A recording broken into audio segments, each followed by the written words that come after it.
दोनों पति पत्नी का आज काउंसलिंग हुआ है। 1.5 साल से ये दोनों अलग हुए थे और ये लड़का हमारे ऑफिस में आवेदन दिया था पटना में, जिसके आवेदन के द्वारा हम थाना से लेकर यहाँ पे पहुँचे इसके घर, लड़की के घर। काफ़ी दोनों में छोटी छोटी बातों के कारण अनबन थी, प्रॉब्लम थी और बहुत देर तक हमारी काउंसलिंग हुई है। बहुत कोशिश करने के बाद लड़की जाने के लिए तैयार हुई है पति के पास। लड़की का कुछ शर्त है, लड़की का शर्त है कि कभी लड़का शराब नहीं पिएगा, मारपीट नहीं करेगा, गाली गलौज नहीं। जो लड़की का मान सम्मान इज्जत होता है वो लड़की को मिलना चाहिए। तब ये लड़का से ही हम बयान ले रहे हैं। तुम्हारी पत्नी का नाम क्या है? आसमा खातून। शादी कब हुआ था? 2024 जनवरी 8 तारीख। लव मैरिज की अरेंज मैरिज की? अरेंज मैरिज, मोहब्बत कर। अरेंज मैरिज हुआ ना? ठीक।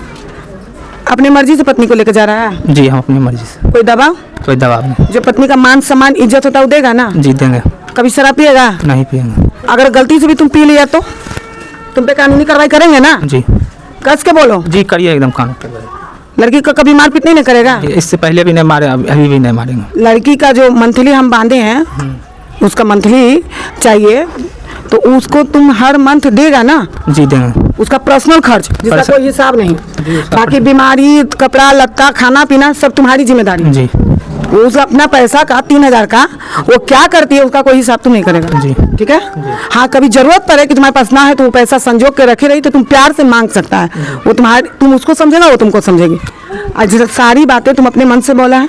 जी। कोई जोर जबरदस्ती नहीं। कोई जोर जबरदस्ती। अगर ये सब पर तुम नहीं खड़ा होता है तो तुम पे कानूनी कार्रवाई होगा। जी। जल जाने के लिए तैयार हो? जी एकदम है ना? तुम्हारा क्या नाम है? आसमा खातून। कस के बोलो। आसमा खातून। पति का नाम? शाहजहां। पति के साथ जाने के लिए तैयार हो? जी। कितना दिन से अलग थी? 1.5 साल से।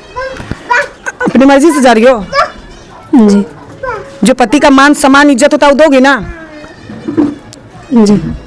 बिना पति से पूछ के कहीं नहीं न जाओगी? बिना पति से पूछे कहीं नहीं न जाओगी? नहीं। अगर मायके भी आना होगा तो पति से पूछ के आओगी? बोलो। बिल्कुल सही। जब मायके भी आओगी तो पति से पूछ के आओगी। अगर पति ना लेकर आए तब अपने घर के किसी भी गार्जियन को बुला के आओगी, अकेले नहीं आओगी। अगर गार्जियन भी ना आए, पति भी ना आए तो बगल के तुम्हारे जो थाना प्रभारी होंगे उनको वहाँ एक बात बोल के जाना, हाँ मेरे घर में ये प्रॉब्लम हुआ है, हम जा रहे हैं। ठीक है? ठीक है ना? जो तुम्हारे पति मंथली खर्च तुम्हारा देने के लिए तैयार हुए उससे तुम एग्री हो? खुश हो? 3000 रुपये बोले हैं। सिर्फ चूड़ी बिंदी का, बाकी टोटल खर्च इन्हीं का है। सब कपड़ा लत्ता सब तुम्हारा पति करेगा। ठीक ठीक। रहा बात मोबाइल का, ठीक है? तुम मोबाइल रखना चाहती हो? मोबाइल रखना चाहती हो? अभी मोबाइल रखी हो? अभी रखी हो? नहीं है मेरे पास। ठीक है। जो मोबाइल तुम रखोगी उसका नंबर तो मेरे ऑफिस में आ जाना चाहिए। एक नंबर, इसका नंबर ये रखेगी मोबाइल। ठीक है? तुमको कोई दिक्कत है? ना मोबाइल नहीं रखना है इसको। मोबाइल इसमें बड़ा वाला नहीं रखना है। तो पढ़ेगी कैसे? जब इतना पढ़ी है तो अगर कुछ भी फॉर्म में आएगा तो भरेगी कैसे? क्योंकि आजकल का इंटरनेट का जमाना है ना, तो अगर इसके पास मोबाइल नहीं रहेगा तो इसका सारा पढ़ाई लिखाई तो गुरमटी हो जाएगा। ठीक है? तुम पढ़ा नहीं रहा, आगे नहीं पढ़ा रहा है तो कम से कम मोबाइल से ऑनलाइन तो पढ़ेगी। घर में रखो, नहीं पढ़ेगी बाहर, लेकिन ऑनलाइन तो पढ़ेगी।